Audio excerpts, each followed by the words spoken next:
በመጀመሪያ እግዚአብሔር ዓለምን ፈጠረ። እርሱም ሰማይና ምድርን በውስጣቸው ያለውን ሁሉ ፈጠረ።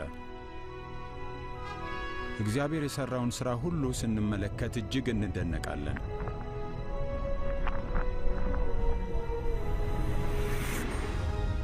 እግዚአብሔር የሠራው ሁሉ መልካም ነበር። ሁሉ የእርሱን ታላቅነት፣ መልካምነትና ኃይል ይገልጣል።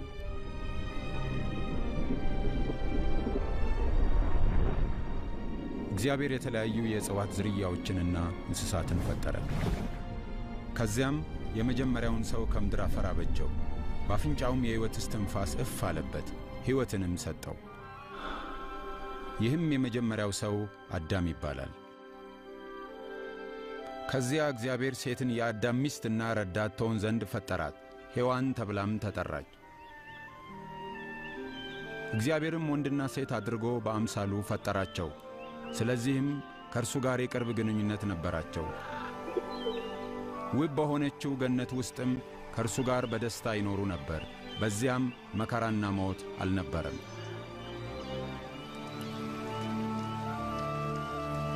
እግዚአብሔር አዳምን ከአንዷ በስተቀር ከገነት ዛፍ ሁሉ ትበላለህ፣ ከእርሷ በበላ ቀን ግን ትሞታለህ አለው። ነገር ግን አንድ ቀን ሰይጣን ሔዋንን ፈተናት።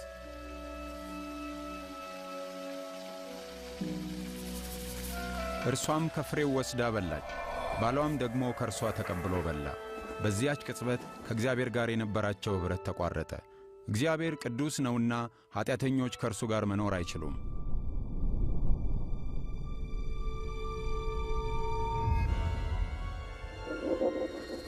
እግዚአብሔርም አዳምንና ሔዋንን ከኤደን ገነት አባረራቸው።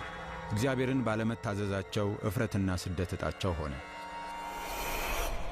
በውጤቱም አዳምና ሔዋን ዘራቸውም በጠቅላላ በኀፍረት በውርደትና በሞት ይሰቃይ ጀመር። እግዚአብሔር ግን ለሰው ዘር ያለውን ፍቅር አልቀነሰም። ስለዚህም ተመልሰው ከእርሱ ጋር መኖር የሚችሉበትን መንገድ አዘጋጀ።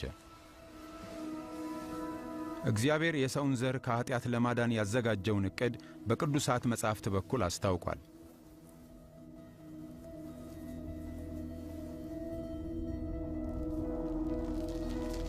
የዚህን ዕቅዱን አንድ ክፍልም ለአባታችን ለአብርሃም ገለጠለት።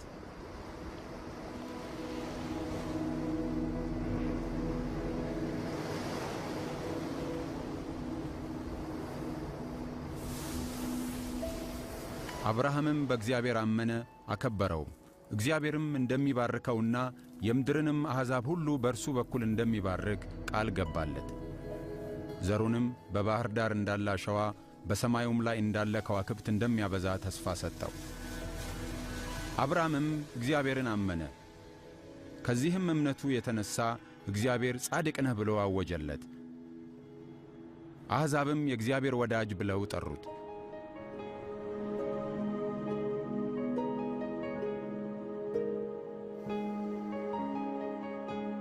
ከዕለታት በአንዱ ቀን እግዚአብሔር አብርሃም በእርሱ መታመኑንና ትእዛዛቱንም የሚጠብቅ መሆኑን ለማወቅ ፈተነው። ስለዚህ አብርሃም ልጁን እንዲወስድና ለእርሱ እንዲሰዋለት አዘዘው። አብርሃም ዘሩ የሚበዛው በዚህ በአንድ ልጁ በኩል እንደሚሆን ያውቃል። ሆኖም ግን እግዚአብሔርን በማመን ታዘዘ። ስለዚህም ልጁን ለእግዚአብሔር መሥዋዕት አድርጎ ሊያቀርብ ተዘጋጀ።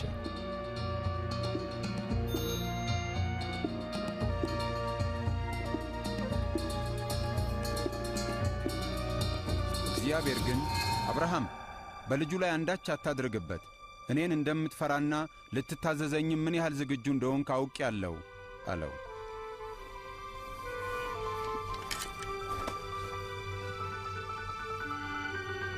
አብርሃምም አንድ በግ አየ፣ ቀንዶቹም በደረቅ ቁጥቋጦ ተይዘው ነበር።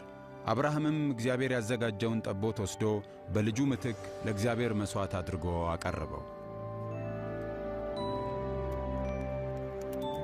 እግዚአብሔር በአብርሃም ልጅ ምትክ ጠቦቱን ለመሥዋዕትነት በማቅረቡ ለሰው ልጆች ያለውን ታላቅ ፍቅር አሳይቷል።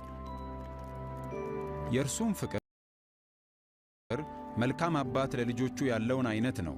በዚህም እግዚአብሔር በሰው ልጆች ምትክ የፍጻሜ መሥዋዕት ለማቅረብ ያዘጋጀውን ዕቅድ ገለጠ።